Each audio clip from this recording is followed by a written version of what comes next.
대한미사일 개발 경쟁을 펼치고 있다. 우리 군은 음속의 3에서 4배에 달하는 초음속 대한미사일을 오는 2020년께 실전 배치 목표로 개발 중인 것으로 알려졌고, 북한도 유사시 미군 증원 전력을 저지하는 용도로 4연장 함대함 미사일에 이어 초음속 대한미사일을 개발 중이라고 군의 한 소식통이 20일 밝혔다. 군은 극도의 보안 속에 초음속 대한미사일을 개발 중이어서 자세한 재원은 공개되지 않고 있지만 사거리는 300에서 500km에 이른 것으로 알려졌다. 군 소식통은 초음속 대한미사일을 연구 개발 중이라고 밝혔으나 배치 시기나 재원 등을 자세히 언급하지 않았다. 북한도 초음속 대한미사일을 개발 중인 것으로 군 당국은 파악하고 있다. 북한은 우리 해군의 고속함급에 해당하는 함정에 탑재하는 함대함 미사일을 개발해 지난 15일 김일성 생일 105주년 기념 열병식에서 공개한 바 있다. 일부 전문가들은 북한이 새로운 전술핵 무기로서 대한미사일을 개발 중이며 스커드-2R과 노동, 북극성 1형 탄도미사일도 북한식 A2A 거부 전략에 이용되는 대한미사일 후보군이 될 수 있다고 주장하고 있다. 이와 관련 더 내셔널 인터레스트 등 미국 언론은 18일 북한이 항공모함 등에 맞서 KN-17을 중심으로 하는 신형 대함탄도 미사일의 발사 시험을 시도하고 있다고 주장했다. 미국 전문가들은 지난 16일 함경남도 신포에서 발사 직후 폭발한 탄도미사일이 스커드 계열의 KN-17로 항모 킬러로 평가되는 중국의 둥펑-21 대한미사일과 기능면에서 어느 정도 유사하다고 분석했다. 스커드-2R이 대함탄도미사일로 개발될 수 있는 후보군에 속한다는 국내 전문가들의 분석과 일치되는 측면이 있다. 러시아와 중국, 일본도 초음속 대한미사일 개발 경쟁을 펼치고 있다. 러시아는 최근 마하8의 속도로 비행하는 극초음속 지르콘 대한미사일을 시험 발사하는 데 성공했다. 종 미사일은 마하5 이상의 속도로 기존 미사일 방어 체계로는 사실상 유격이 불가능한 차세대 꿈의 신무기로 불린다. 지르콘 미사일은 핵 추진 순양함 피터대 제함과 나히모프 제독함에 탑재될 것으로 알려졌다. 마하 5월 6일 속도로 비행할 때 사거리는 1,000km에 이를 것으로 분석됐다.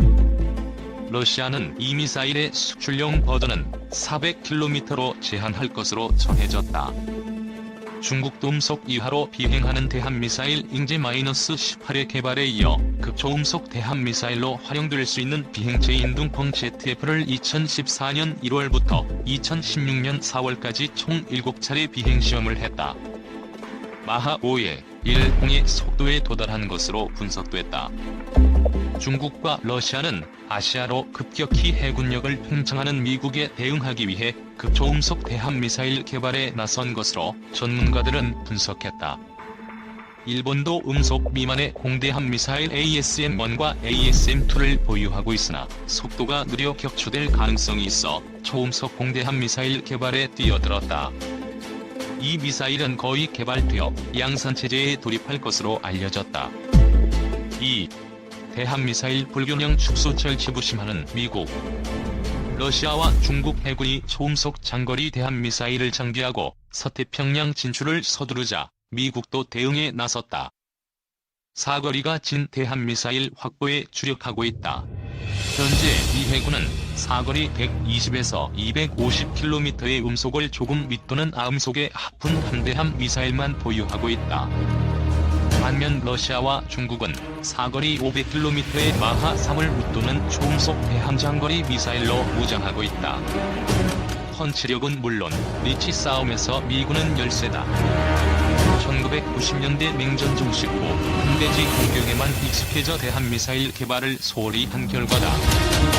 그러나 미군은 항상 연구 개발을 하고 기존 무기를 개량해온 만큼 중국과 러시아를 따라잡는 것은 그리 어려워 보이지 않는다.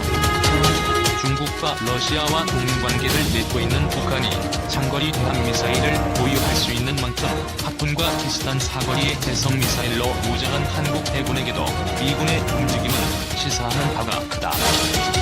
이 중로간 심각한 대한미사일 불균형. 냉전 중 우리 해군은 적한 격침에서 타의 주동을 불허했다. 당시 미군은 세계 최고의 대함 미사일인 하푼과 1세대 토마호크 대함 미사일을 보유했다. 미 해군은 두 종류의 대함 미사일을 갖고 예소련 군함과 전투할 준비가 돼 있었다. 문제는 1991년 예소련이 붕괴하자 미국은 관심을 해상에서 육상으로 돌린 것이다. 이라크와 세르비아, 아프가니스탄에 미사일을 발사하고 공습을 감행하면서 강대함 미사일에는 신경을 쓰지 않았다. 심지어 토마호크 대함 미사일을 퇴역시키고 일부 함정에서는 하푼 대함 미사일도 제거하기도 했다. 이처럼 육상 공격에 치중하고 함대함 공격을 도외시하다 보니 참단한 결과가 나왔다. 미 해군은 육상 목표를 타격하는 무기는 탁월함을 자랑했지만 변변한 대함 미사일이 없는 해군으로 전락하고 만 것이다. 러시아와 중국은 경제력을 바탕으로 대함 미사일 전력 강화에 주력했다. 사거리는 더 길고 파괴력은 더 큰 대함 미사일로 무장할 수 있었다. 미 해군 함정이 중국과 러시아 본토로 접근하지 못하도록 하기 위한 간접군 지역 거부 전략의 일환이었다. 미 해군 함정 지휘관들은 속이 탔다. 미군이 40년 이상 쓰고 있는 하푼은 최대 사거리가 150km 정도지만 러시아의 산 M54 클럽 대함 미사일의 사거리는 220에서 300km에 이른다. 혹자는 400km에 이른다고 한다. 미군이 다가갈 수 없는 거리에서 미사일을 미군을 통해 미사일을 쏠 수 있다는 뜻이다. 이 미사일은 총 중량 1.9톤의 탄두 중량은 450kg이며 종말 단계 속도는 마하 2.9로 대단히 빠르다. 탄두에 가독된 폭약이 아니더라도 초음속 비행에 따른 운동 에너지만으로도 함정을 침몰시키기에 족하다. 중국은 러시아 클럽 미사일 복제품으로 수직 발사대에서 발사하는 횡제-18 대함 미사일은 사거리 220에서 540km, 순항 속도는 마하 0.8, 종말 단계 최고 속도 마하 3의 초음속 대함 미사일이다. 3단 미사일인 이 미사일의 탄두 중량은 140에서 300kg이다. 중국한 이지스함인 052D에 장착돼 있다. 중국은 러시아제 킬러급 잠수함에 탑재하기 위해 잠수함 패사 클럽 미사일을 수입해 함대함 미사일로 개조했다. 사거리가 더 길고 비행 속도가 더 빠른 러시아와 중국의 대함 미사일은 더 있다는 사실이 미 해군을 떨게 했다. 버락 오바마 대통령이 2011년 아시아 중심 전략 피벗2 아시아를 발표했으나 당시 미 해군은 중러 해군과 미사일로 싸울 교전 능력을 전혀 갖추지 못했다. 미 해군은 한마디로 종이 호랑이인 셈이었다. 미 해군의 대함 미사일 확보 5가지 방은 전 세계에서 패권을 차지하고 있고 태평양 지역에서 통제, 군사 패권을 놓지 않으려는 미국에 쓸만한 대함 미사일이 없다는 것은 아킬레스건이 아닐 수 없다. 그런데 미군의 장점이 빛을 발휘한다. 기존 무기를 끊임없이 개량하는 연구 개발 능력이다. 이를 위해 돈을 쓰듯 하는 힘을 발휘한다. 중국 전문 매체 내셔널 인터레스트에 따르면 이 해군은 2016년까지 하푼만 대함 미사일만 보유하고 있었지만 2년 만인 2018년 현재 최소 5군데의 대함 미사일을 추가하고 하푼을 개량하는 대함 미사일 개발과 개량에 관찰을 받고 있다. 첫째, 이 해군은 기존 하푼 미사일을 하푼 블록기로 개량한다. 이를 위해 2,700만 달러를 의회에 요청했다. 이 개량을 통해 하푼은 GPS와 데이터 링크가 추가돼 비행 중 표적과 이동 경로를 바꿀 수 있고 전자전 능력도 구비됐다. 하푼이 탄두 중량은 500파운드다. 최고 속도는 시속 855km다. 사거리는 150마일 이상이다. 사거리가 거의 2배로 늘어났다. 둘째, 이 해군은 방산업체 록히드 마틴에서 장거리 대함 미사일 2차분을 도입했다. 이로써 2017년 도입한 25발에 35발이 추가됐다. LASM은 미 해군 슈퍼호넷 전투기와 B-1B 폭격기 장착용이다. 탄두 중량은 1000파운드로 유통하지만 속도는 음속을 조금 윗도는 아음속이다. 그러나 사전 입력된 경로를 자동으로 비행하도록 설계된 데다 탑재된 인공지능이 비행 경로를 수정할 수 있도록 한 것은 최대 강점으로 꼽힌다. 셋째, 미 해군은 지상 공격 토마호크 미사일을 대함 미사일로 개조하고 있다. 이미 해상 이동 표적을 타격하는 시험에 성공했다. 이를 위해 생산업체인 레이시언에 7,800만 달러의 일부를 지급했다. 레이시언은 2020년 총 32발의 해상 타격 토마호크를 공급할 예정이다. 이어 2021년 50발, 2022년 80발을 총 4억 5,790만 달러에 납품할 예정으로 있다.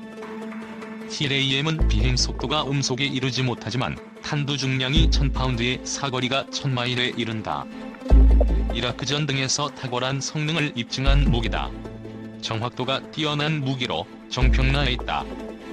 TLAM이 함대함 미사일로 작전 배치된다면 사거리 불균형을 단번에 해소할 수 있는 게임 체인저가 될 전망이다.